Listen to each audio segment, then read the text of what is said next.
good morning, and welcome to According to Courtney. I am Courtney West, and if you are a first time joining us, welcome. And if you are a family member who's been here, it's so good to have you back.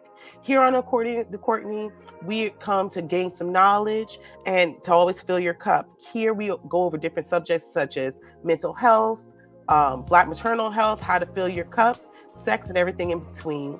Today, I'm super excited to have this particular guest because today we're going to talk about something that we don't really talk about enough, and that's how we deal with trauma. And a lot of times we just sit in our own traumas, but we haven't really learned how to release and reframe that trauma. So I'm super excited to have the guest that we have today, who is actually a professional on working on this. So we're going to bring Koni into the space right now. Hello. Hello. I am so happy to have you here. I'm so happy to be here and very honored. It is an honor and a pleasure to hold space with you. Absolutely. Guys, you guys have no idea. I love me some Queen Koni. This is my boo. And we're going to go into all of why she's so amazing. But I want to open up the space to you like I do with everyone else. I like to ask you 3 questions. 1, what is your name and the origin of your name? 2, where you from and your people from? And then 3, what do you want to bring in the space today? I love that. So it's so interesting. I was just having a conversation about my name today with one of my sisters. So my name is Emmanuel Koni Bagbeolala Lewis Jolly. And so my name, the first name Emmanuel, I was named after my dad, but the meaning of that name is God is with us. And then Koni is my middle name. I was named after my great grandmother, and Koni Bagbeolala means strong woman. And then the Lewis Jolly is just from my ancestral lineage from both my maternal and paternal side put together from the culture in West Africa. And so that's my name. That's my full name, but I go by Queen Koni. Yes. All my day ones and my family members, they know me as Koni, and I'm gonna get into that. I'm gonna get into that whole entire story because it fits right into the conversation, right? Perfect. And so where I'm from, I was born and raised in New York, Manhattan, New York. I went to high school and college in Virginia, and I've been in Florida for the last 8-9 years. But my family, my father's side of the family is from West Africa, Sierra Leone. And my mother and her side of the family is from Charleston, South Carolina. So my ancestors are indigenous and African. I love it. Yes, ma'am. And what I plan on bringing into the space today is activation. I plan on activating myself and others with all the tools and knowledge and some of the concepts that I'm going to be bringing to the table so that we can better process, release, and reframe our trauma and regulate our nervous systems and step into our true authentic selves. I love it. That's just all the things that we all need in 2024 and in life in general. Yes. I'm so excited. So I will say, I wanted you to tell your story. How did you get into this work? What made you become Queen Koni? That's a loaded question, Courtney. I don't even know that all the time. Give us a little snip of it. Let me see. I love to go telling a good story. So really my journey started in 2013. It started in the wellness industry as a wellness coach. And I started my personal development journey back then. And so I would host fitness camps. I would host, little wellness retreats and, walks. And I was into that field in the beginning. And as time went on, I found myself more into the direct support profession. So an advocate for the intellectual and the behavioral disabled. And then further along the line, working with the elderly with dementia and Alzheimer's, right? And so from that, I started my business. I decided to go back to school in 2018 for massage therapy because because I'm like, okay, I need to make money. I need a career that's going to pay me more. I want more time with my child. I want more freedom, things like that. However, massage had been a gift of mine for over 20 years. I've always been gifted with my hands, and I've always been known to have really strong hands. And facts. So big facts. He's my therapist, so I'm telling you, big facts. Them hands is powerful. So going back to school to enhance my gift is how I started my business, essentially my practice. And so starting my business in 2018 and then moving into the COVID without knowing, that led me into my spiritual awakening. So 2018 was my activation year. That was actually my spiritual awakening year. That's when life was totally, completely upside down. like completely malnourished, like just like total chaos, right? Mm-hmm. And at that during that year, you know, my tire got tired, and I was like, I can't take this no more. I can't take living like this no more. Something's got to give. And so then I was presented people, places, things, books, YouTubes, you know, just so many different things coming into my awareness of like spirituality and energy and healing. And so I decided to embark on that journey for myself, and I invested in myself, went to school, got some personal development, learned about, you know, energy and spirituality, and that was the journey. And so 4 years later, here I am. I'm in my practice right now, and I've decided to pour into the community through healing the body, like reducing the pain in the body so that we can become more aware of what's contributing to the pain to begin with. And so on my journey, I've just enhanced my skills by getting different knowledge and awareness in different areas of healing, like hypnotherapy is one of them, integrated talk therapy is another one of them. And so I have learned to incorporate different holistic tools of divinity to assist in the work that I do. So if you come to my practice, it's not your usual practice. It feels like home. We have you take your shoes off when you get here. We have an in-depth conversation to get to know each other so you can feel safe and, you know, allow yourself to be vulnerable. And then we get you on the table, but we incorporate breath work, stretching, we incorporate aromatherapy. You know, we sage, we use incense. Like I said, we have crystals and colors and different things to activate energy clearing within your body and your chakra system so that you can feel better, you know? And so that's my story in a nutshell. I've pivoted so much over the last 6 months. And you know what? As a facilitator of healing, I'm also healing, right? So like I'm healing others while I'm healing myself simultaneously. I think that's the best part about this journey, is being able to facilitate breakthrough through my own personal experiences with the tools and the concepts and the frameworks that I share with my clients. That's beautiful. And I feel like that's really important because a lot of times we always ask who heals the healers, right? And the tool set, you know, a lot of times when you go into healing work or leadership work, you're constantly bombarded with trauma on top of their own traumas that we may have carried from childhood and life, things like that. So in your practice, how do you see how trauma shows up in people? It's a great question. So trauma shows up in all of us through many different ways, but the way that I am most present to is the body. And so I'll share a fun fact. I love sharing this fact with everybody because it's just empowering. So whenever we are faced or exposed to trauma, whether it be macro or micro, what happens is the brain dissociates from the body so that we don't feel the pain of the trauma anymore, right? It's a survival mechanism that we all are programmed to do. However, in that period of dissociation or disconnection, a couple of things are happening. One, we are not able to repair and regenerate ourselves as proficient as we were designed to, right? We're also not able to sustain a healthy immune system, so we're compromised. And then we in turn create more disease, more discomfort, more pain.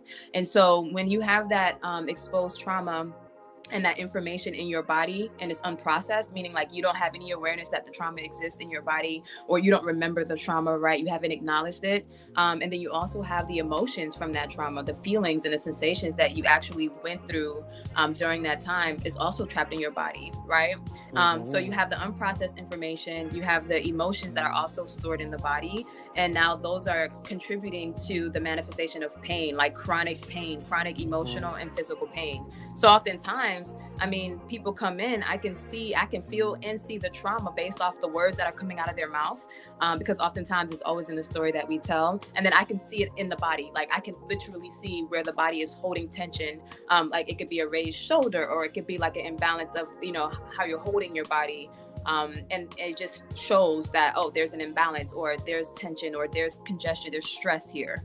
And oftentimes it's contributed to from, you know, trauma, unprocessed information.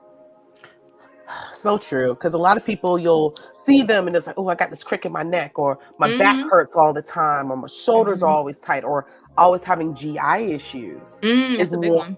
Is a main one that you'll see in trauma. I know in birth work, a lot of times you'll deal with people who work in birth work who have more issues, gynecological issues than most. Yep. because you're constantly taking on everyone else's trauma inside of Yeah. your own body. So say someone Exactly. is completely new to the game, they don't Hmm. understand trauma, anything. What are some key things they should look at in themselves to be like, hey, your trauma's showing? And to know what to look Yeah. for, because people just think, oh, my back hurts and my shoulders hurt and things are like that because I'm tired, Hmm. but they're Yeah. constantly tired. Right, exactly. I would say so. So the month of January for me is all about the art of processing, right? Mm, Processing is all about becoming aware of how your body is feeling, becoming aware of your thought patterns, becoming aware of your triggers, right?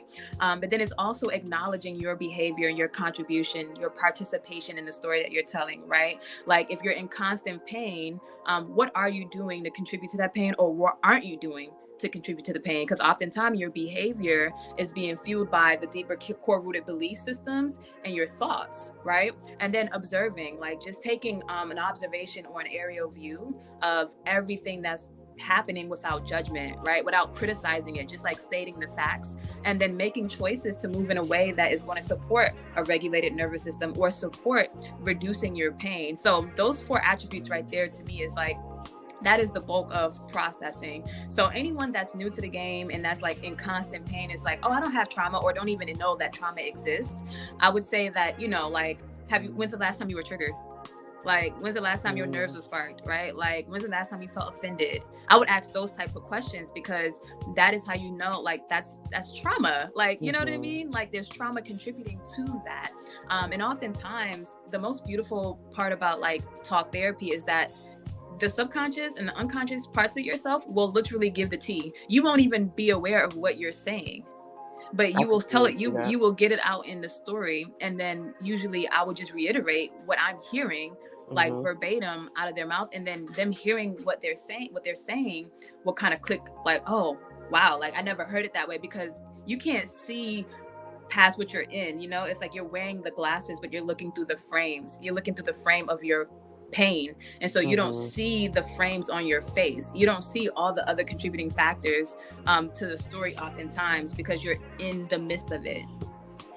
That's so powerful, because a lot of Mm-hmm. people want to talk about, we talk about, especially in American society, what healing is. And a lot of Mm-hmm. people think healing is, okay, I'm gonna take this pill, or I'm gonna drink this juice, or I'm gonna Mm. work out only, or I'm gonna take this tummy flattening, blah, blah, blah, blah, blah. That's Yeah. not really what the healing is. The core of the healing a lot of times is internal.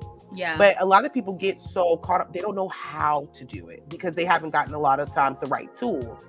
Right. I think that a lot of times how we take in trauma has a lot to do with how we were raised and what Yes. was done around us, and also understanding trauma can be generational. Yes, it definitely is. I'm glad that you said that. So when we talk about trapped emotions, right? Which, I mean, that's like energy is emotion is like energy in motion, right? So it's Hmm. essentially the same thing, and energy cannot be destroyed, or it just doesn't die, right? It just continues. And so when you are exposed to trauma, you the emotions are going to be there. You know what I mean? And so when you feel these emotions over and over again, like it's like, where do these emotions come from? We think that it's the cat, we think that it's the person right in front of us, or the thing right in front of us, but really whole time these emotions have been in our bodies for decades and even like generations. So I always like to say, people, like, when it comes to trapped emotions in your body, right, the emotions that were stored in your body from the exposure of trauma, they're created one of three ways, sometimes all three. They're either absorbed from your environment, like people and stimuli from your environment, or they're created from within, like you create the emotion from within, or they're passed down generationally. And so, Hmm. think about our ancestors who never had the opportunity to heal their womb and the trauma that they experienced, because their lives were cut off short. What do we think happens to that energy? That energy gets passed down through our Hmm. DNA. And so our babies are now born with automatic negative thought patterns.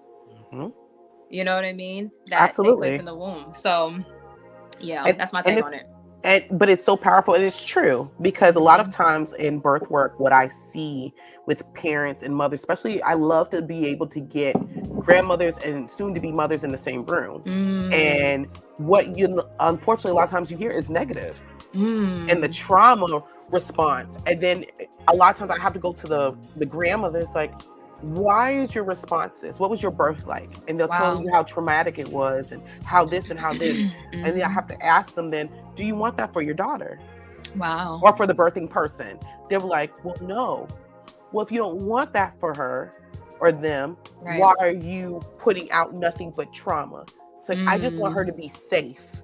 Right. I don't want her to hurt the way I did. I said, but understand, by putting that into motion, you're already perpetuating the trauma to come, because now in her head is, well, if this happened to my mother, my grandmother, everything else, then this has to happen to me. Wow. And it's about reframing and rethinking about that. And a lot of times it ends up being healing for both parties. It's like, That's so wow, beautiful. Yeah. I've never had anyone talk to me about that, because I feel like as a culture, we are not allowed to process our traumas. And I feel like our generation and the generation of our children are the first ones saying like, no, we're going to process it. We're going to process this, and have kind of come out of our shell, because I think is that because we've had more social awareness. Yes. Because of social media and because of other things, our world has opened up that, hey, guess what? Everybody don't live like this. Right. It's so true. It's so true. I agree. I feel like with your practice, I'm going to go a little backwards on how we got connected. You had reached out to me from doing community work, and we had like the longest, best, like 2-hour conversation just over the phone. I was just like, oh my God, who is this person? And just on the vibe of just energies of about healing and what releasing it is. And you asked me a question that stuck out to me. She's like, well, you do all of this stuff in the community. You do community events. You take care of people, but who takes care of you? And I was like, what? Say that again. Are you like, no, well, who takes care of you? So I take care of myself. She's like, and how's that working for you? And I'm like, did you just, I don't even know you like that. And then after that, I was like, you know what? Now I need to come see you, because I was like, oh my God, that's funny. But I loved it because it was so true, because I run it. Most times when you're doing this work, you just go and grow. And she's like, okay. And I remember when we saw each other, you're like, okay, you're doing all this. So how do you process your trauma? I'm like, I don't think these are first date conversations. I thought was coming for a massage. And then I was like, oh my God, that's so funny. But it made me go back and really think about, well, how are you processing trauma? Right. How are you moving through things? And I had to look at myself. It's like, I don't. I will hold it. I'll disassociate from it, or I'll try to pull. I had to change my reframing and had to rephrase like, okay, how do I take this trauma and this pain, reframe it, and say, what is this really teaching me? And I feel like it took someone to say and it wasn't a call out per se, but it was a real question. It's like, okay, so you do all of these wonderful things, but what do you do for yourself, and what do you do consistently for yourself? Yeah. And I feel like in pain and stuff and trauma, I don't think we consistently, I think that's a problem overall. People aren't consistent on dealing with their trauma because it hurts.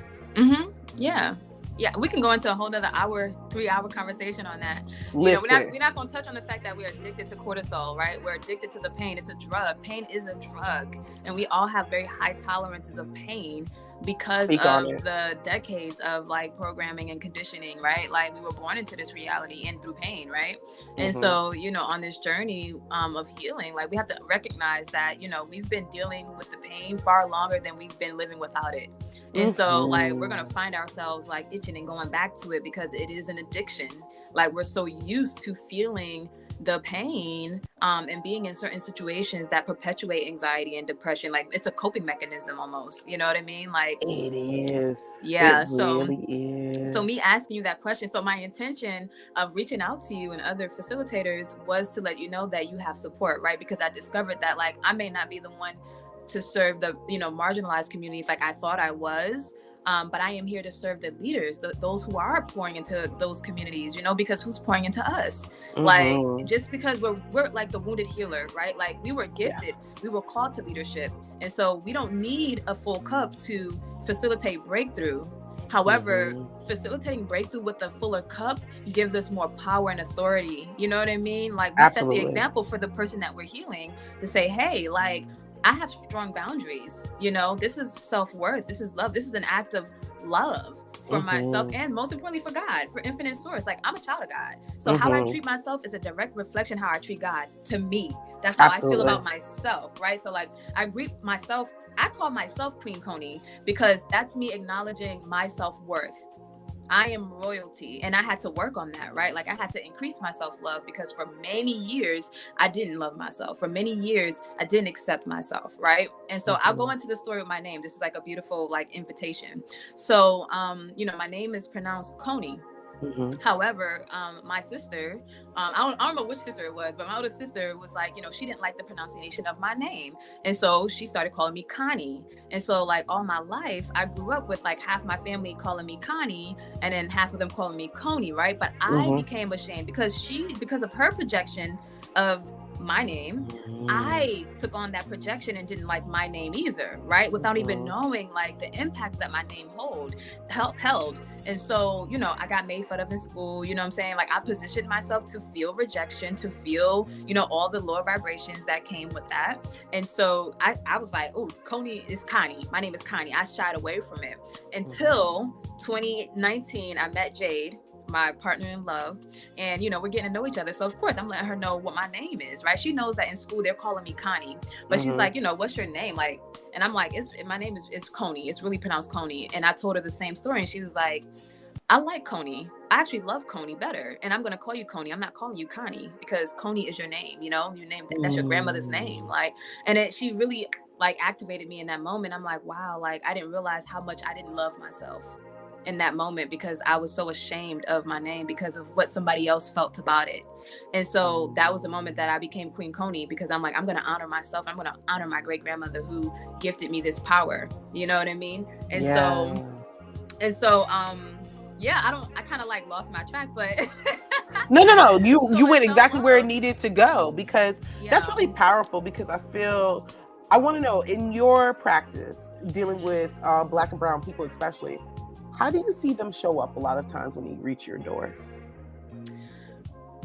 So a lot of the Black and Brown community don't show up, right? Mhm. That's number one. Number two, when they do show up, they show up apprehensive. They show up with Mhm. judgment, and as soon as they come in, the judge, you could see it, like, oh wow, like I can't, like they just, the judgment disappears, and you Mhm. know, and you could see it, like you could feel the apprehension of like, damn, like I shouldn't have said that, or I shouldn't have thought that, or like, damn, I was wrong, like, you know what I mean? Because they come in and they immediately feel release.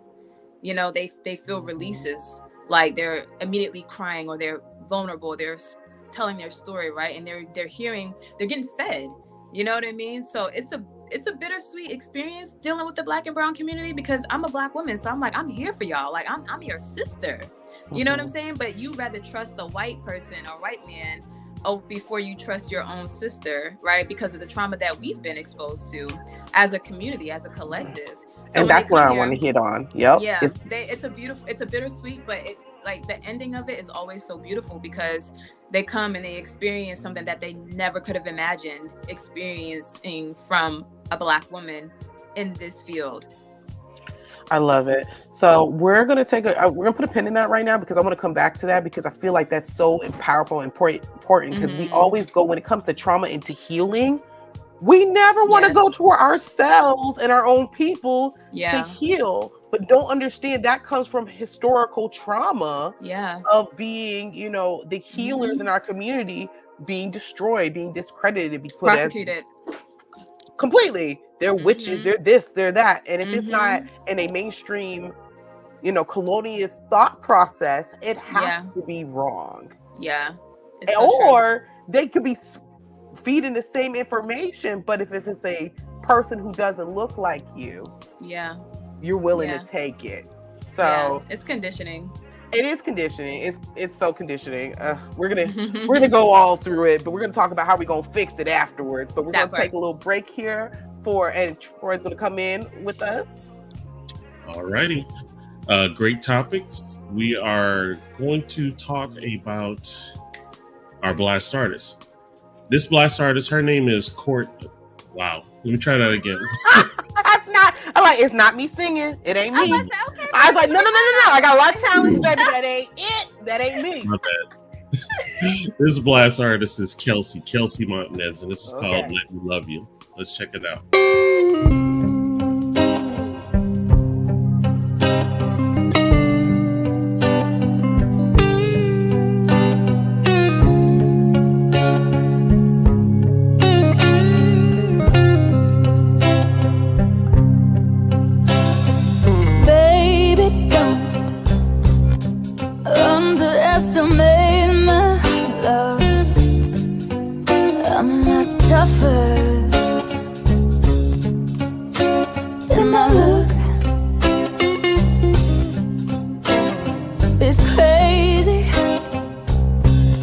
What they say about me. They say I'm strange and wild, but I let you read me like an open book. But only you, I might be tender, I might be soft, and I might surprise you with how hard I go fight for your love. Baby, I want ya, I gotta have ya. Baby, I need ya. If you let me love you, honey, I can promise I only wanna please you. Baby, now do you feel me? Could I get any more real? Could I bear how I feel any more than this? If you want it, it won't be easy, but I promise, if you're honest, you're never gonna go a day without my love. Baby, if you want it, you gotta have it. Baby, if you need it, if I let you love me, you gotta promise you'll only love is sweetly. Baby, let me love you like you're mine. Hey, you're never gonna have to guess how I feel. Yes, honey, I'll always keep it real. Gonna tell you how I love you every day. Always gonna chase all the blues away. Baby, in my red lip and my work shirt. Come on, give me a kiss, I don't gotta hurt. Never gonna lie, never gonna put you down. You know I'm never gonna run around. Baby, let me love you like you're mine. Let me love you. Yeah, baby, let me love you like you're mine. Hey, yeah, yeah.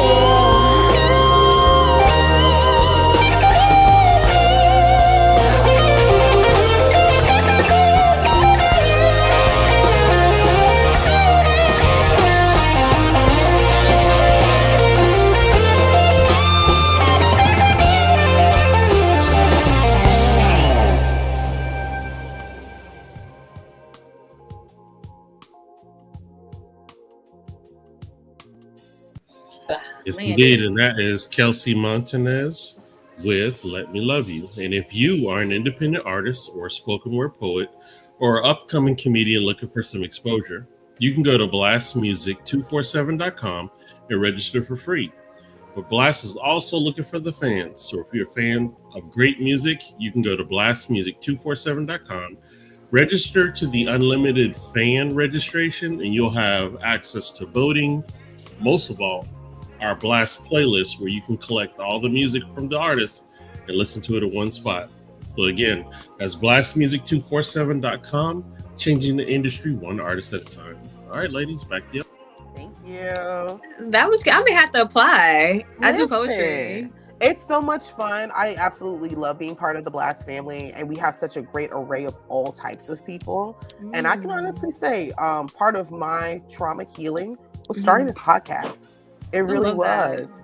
I I love that. wanted to, and it was funny. We were gonna give, like, I love giving flowers, so most of my guests always Mhm. give them their flowers. So it's time to get yours. So Mhm. one of the reasons I started this podcast was doing the work with working with you, and so you were my. I tell people you're my untherapist because, and I say that because traditional therapy is a beautiful thing and It it's is. very helpful for a lot of people. But a Mhm. lot of times when you work in this industry and you work in the community, it's not a safe space to always Mm. be around the other therapists because then it changes the dynamic that you're seeing.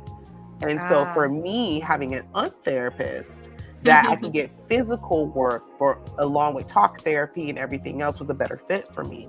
I love that. And me doing that work made me really sit down when I was asked about doing a podcast. I had to really sit at myself because my first reaction to it was like, who would want to listen to me? No Mm. one's going to hear what I have to say. I'm not Wow. important enough to share what I think on these types of Wow. platforms, but I had to really recondition myself of like, that's a trauma response. Mhm. And it took a very amazing therapist that I knew and then working in sessions, things like, ooh, you Yeah. might need to really like look at that. So I, give you the flowers and give the things that one of the process of being here right now, having this platform and It's sharing this beautiful. platform for other people Yeah. was to heal, it was taking my own trauma and Mhm. refocusing it into something beautiful. That's so beautiful, Courtney. That is So so beautiful. Happy that you showed up in that light. I'm happy you show up in yours. And I feel like we've talked about, we got into it a lot of times that I know as Black and brown people, we will want to heal, but are so uncomfortable with that healing really looks like and where it's Yeah. supposed to show up from. A lot of people feel like if the person doesn't have a white coat, what they say Mhm. doesn't matter. Right. And, there has to be a balance of, and I dealt with that when I first started as a doula and dealing with Mhm. trauma, and people are like, Black and brown people are dying 3 to 4 times the rate. I don't want to die. That's Right. the answer I get to many of things. Like, why you want to doula? I don't want to die. Mm. I don't want to be even more traumatized. And I'm like, whoa, whoa, whoa. That's real. Let's reframe all of that. Let's start about how you want to live. Oh, I love that. And how do you want to bring your child into this world? Do you want to be brought into terror and trauma? Or do you want to be Mm. brought into love and acceptance? Because this is the most important moment of your life and this Wow. child's life. You're setting the tone and you're Mhm. palpating their lives by how they're brought Yeah. into it. And Yeah. so it's about that reframing. And I would love to hear, because I know you're so great about having people look at their trauma, but then Mhm. reframing that and refocusing that trauma. Yeah, that is so beautiful. So I used to identify myself as a non-traditional therapist, right? Because I'm not in a traditional setting, yet I am doing therapy. Like let's face it, like you're making breakthroughs with me, the same breakthroughs that you would make in a traditional setting, right? But then I start to realize like, well, I'm not non-traditional because everything that I do is of my tradition, like my ancestors, so it is Right. traditional. So I dropped that whole thing and I'm like, you know what? I don't need no titles. Like I'm Queen Koni and I'm an intuitive self-help guide. I help lead you back to your own power and your own higher self. Mhm. And so when it comes to like when we talk about reframing your trauma, I think the most important thing to know is like vulnerability is key. Like Mhm. feeling safe, allowing yourself to feel safe to look at the darker side, like to really Mhm. like go back to the things that you've been suppressing is really that's the key to reframing your trauma. Like if you don't know something exists, then there can't be any change. And so when we talk about reframing, as you just did in hypnotherapy, we focus on life without the problem. So instead of focusing on like, do you want to, do you want to experience trauma or like, do you want to experience love and acceptance? Like that's Mhm. the focus, right? It's just like reframing it because there are more options. There's more options to the story that we're telling.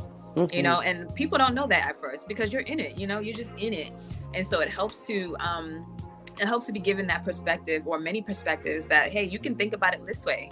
Like you can shift your perspective and look at it from this angle. And from there, that's when the breakthrough comes because people are giving themselves more options when you Mhm. are reframing your trauma. That's so beautiful and so true. So if you have Mhm. a person who is new to the game, they know that they're feeling lots of pain, physical things like that, and they recognize that they have trauma. but they're not sure how to tap into it. What are some key ways that you would say, just even a list of how do I even realize what my trauma is so I know what to reframe? I love that. So I always give people this tool. It's called the 4 Pillars of Alchemy, AAOC, and it's the system that I briefly spoke about earlier. So you just become aware of what you're feeling in your body, right? Like just like become aware of the fact that you feel some type of way. Like you feel a way, it's okay. Just admit it, you know? And then acknowledge your participation.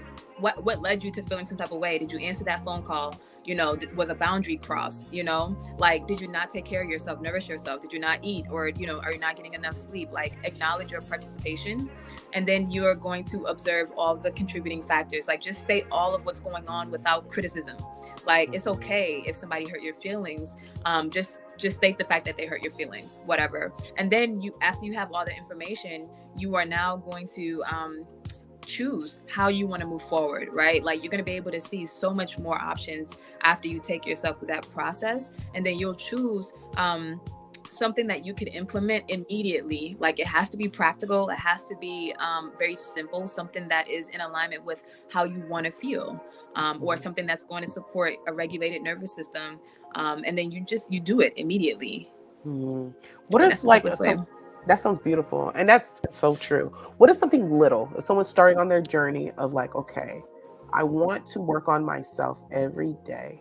What is something little that you could just start with? I love that. So I recommend to everybody, like, as soon as you open your eyes in the morning, you should be giving honor for yourself. Like, pour into yourself in the way that you pour into others. So before you pour into somebody else, like your children, your husband, the emails, your phone, whatever, pour into yourself first. That could look like opening your eyes and thinking. You don't even need words. You can think, infinite source, I thank you for me. Thank you for allowing me to wake up in a fully functional body and in my right mind. Thank you for the strength. Thank you for the chance to be better than I was yesterday. That something as simple as that is going to change your life tremendously. Even in the moments of dysregulation where like you really don't feel it, right? I've been moving through that the last week, but those words and that intention alone will allow you to get up out of bed. Even if it's just getting up out of bed and not holding and not judging yourself. If you can't take a shower today, that's okay. Don't take a shower today. If today you're not okay, it's okay. Don't be okay today. You know what I mean? Allow yourself to feel how you feel, but also know that you have an option to move forward when you're ready. And I think having that is very powerful for me personally. So I tell that to anybody. What you just said was so powerful, because what I took and heard from that is like, it's okay to forgive yourself. It's okay to give yourself grace. Yes. It's okay not to be okay, but that you can move through it in your time, but to give yourself that space to feel it. And I feel like that's how we're not perpetuating the trauma is, ooh, this hurt my feelings. Ooh, this really hurt me. Let me explore it. Let me look at it. Let me gauge it. Is it that it hurt my feelings because it's someone I care for? Is it that I hurt my feelings because I ain't eat nothing today and now I'm seeing it and I feel some kind of way? What is it? And then be able to release it, move through it, and then reframe it. Yeah. Now, what I will say is that when it comes to like processing, releasing, and reframing, you can't do it by yourself. That's another thing. We have this independence, right? Like we're going to do it alone. We're going to suffer alone. We're going to do everything alone. And that's just like not the truth. Like you need tools. You need community. You need natural resources to assist your body in processing the trauma, releasing the emotions from it, and then reframing it. Those are 3 different aspects. And then there's the embodiment, right? So I want to touch on this really quickly. So for anybody that's new to the journey, or if you're already on the journey, it's good to just know this information. You can process information all day long.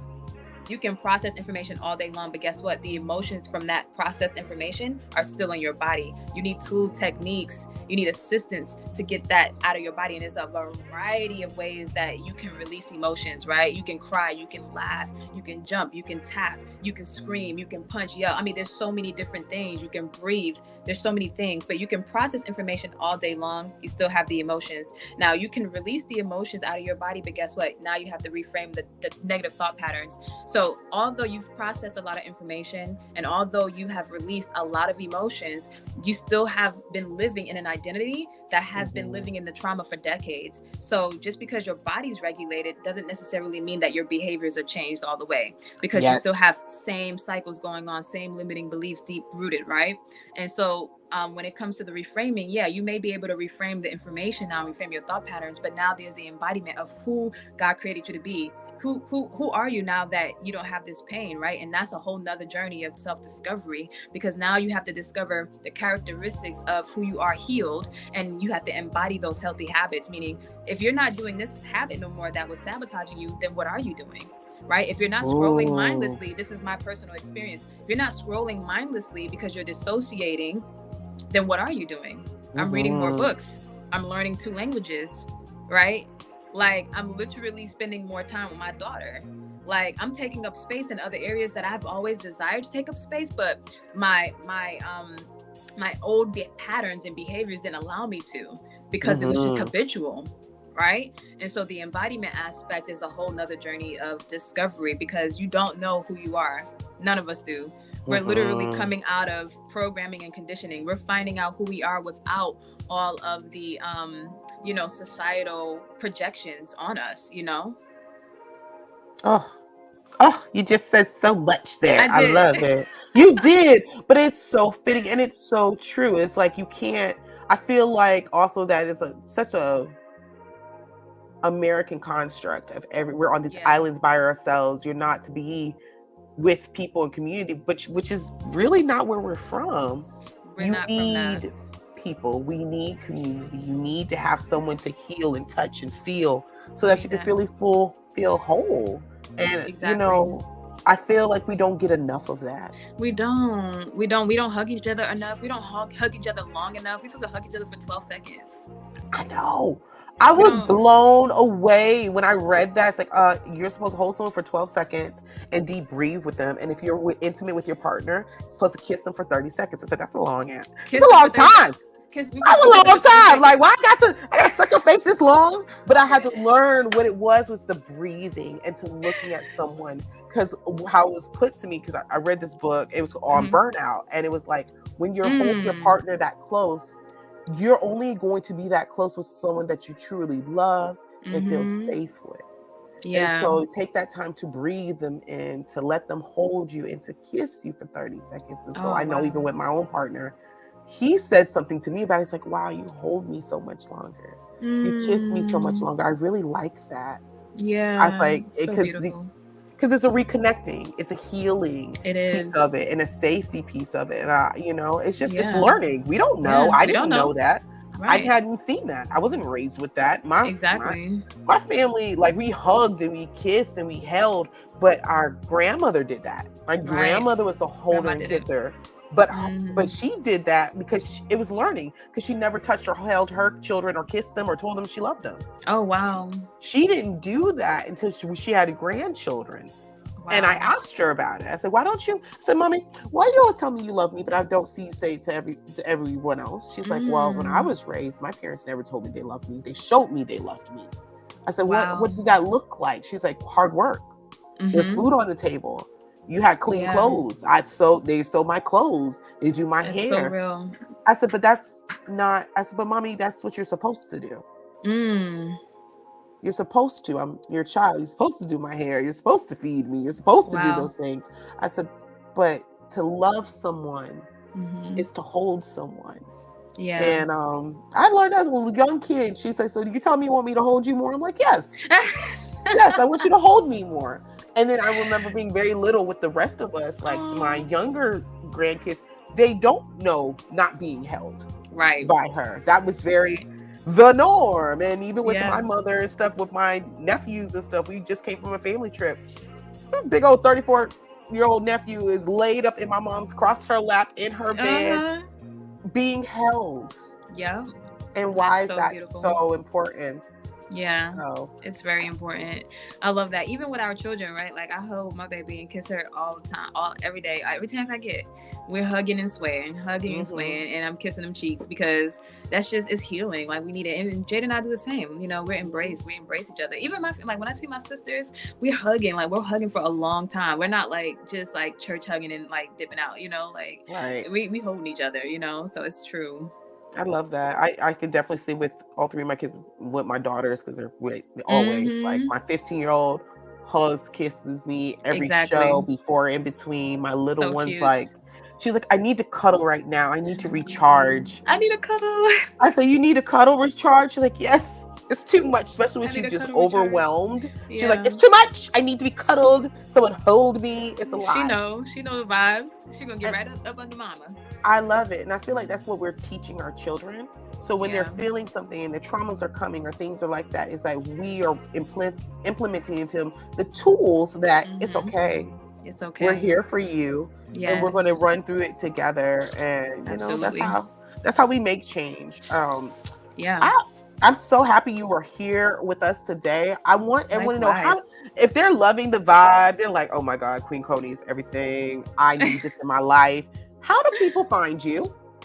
On IG, Queen_Koni LJH. You will find me. You will find all of my links, all of my offerings. My page is a representation of my life's experience, and so you'll see a bunch of quotes on there that come from my diaries and my experiences on the journey of healing. And so I'm stepping into my authentic self and just sharing more of my words, because that's my gift, is facilitating breakthrough through via storytelling. I think sharing my personal experiences is what gives me the authority, right? Because people can relate. And when people can relate, they can feel vulnerable. And when they can feel vulnerable, now you're open to receiving the healing. You're open to receiving all of the information and the stimuli that's going to support you being regulated, right? And I always tell people, like, pain is inevitable. When you bring up these traumas, they are going to hurt. You can expect to feel discomfort. However, the only way to release the pain is to feel it first. And pain is temporary. Yes. But the healing can be forever. Yes, the healing is forever. It definitely is. And it's not easy at first, but it does get easier over time, because you become more regulated. And the goal is to be able to manipulate your own energy in the midst of dysregulation, in the midst of anxiety, in the midst of depression and all these things. That is forever. This world is not exempt from that, right? This reality. However, we do have the power. We have the power to regulate ourselves in the midst of it, and to be able to move through it quickly or quicker. I love that. And I love that you just are out here being vulnerable. And that takes a lot to be able to heal people It's hard. with your own vulnerability, because everybody can't do that. Yeah, it's and it's a practice for me every single day. It's a practice. It's not easy. I'm learning just like everybody else is learning, and I'm committed too. Like, when you commit to your well-being and your growth, it changes the game. Like, it really changes the game. Like, you set intentions, it's different. It is. You walking in different paths here, and I'm excited to see your growth and the growth that you're giving to so many people with your practice and just your spirit and your family overall. You come in hard, and I love it. But with the most sweetest way possible. It's like, you came all at me, but it's always with love. It's always with compassion. It's always with vulnerability. Yes, and it's the sweetness. It's the sweetness, and it's just the knowing that, you know what, it's okay. Everybody's got trauma, but it's okay, because we're going to hold hands through it. And I'm going to love you through it. And I feel like that's what makes you so special, and makes, for viewers and other people who've never dealt with your trauma, this is how it starts. Love yourself enough to be like, you deserve this. Yeah. You deserve this. You deserve to be happy. You deserve not to be full of pain. And if you are, call up Queen Koni, honey, especially if you're in the Tampa Bay area. Stop playing. Listen. Especially if you're a facilitator of healing too. Like, if you're a healer, we've all been conditioned, right? We're wounded healers. But if you're a healer, like, I'm here for you. Like, this is the place that you can come and de-stress. You can, you can process, you can release, you can let it go, you can get your cup filled, and then you can continue to be of service for your, matter of fact, you're a better person for your clients by taking care of yourself, like, in that way. You know what I mean? Like, we're better mothers, we're better sisters, we're better everything. Absolutely. We're better partners. I feel like, hey, healers, leaders, therapists, you're out here doing the work. Go get your cup filled. Go have someone else give you your flowers. So I love that. Go look you up some Queen Koni. It will just make things so much better for you. And again, I so enjoyed having you in the space. I would love to have you again. I would love to have Absolutely. you. Love to have your partner Jade, because you know I love me some Jade. Y'all don't Yes. understand. Jade is the She the Koni is truth. She the amazing. truth in the booth. Yes, y'all are just together, just so special. You're so special, and I would love to Thank have you guys you. again. And Absolutely. always holding space. And thank you for holding space here with us and holding space Yes. overall. I know you are super busy today and doing all the work. So, you know, we're going to cut it a little short today, not forever, for just this time. But again, you Mhm. always are welcome on According to Courtney. Oh, it's such an honor. Thank you for having me. I love you so much. You already know how I feel about you. And we shall do this again. Absolutely. Not goodbye and just until another time, okay? And Love that. so for my viewers, know that you are loved, you are special, and you are amazing.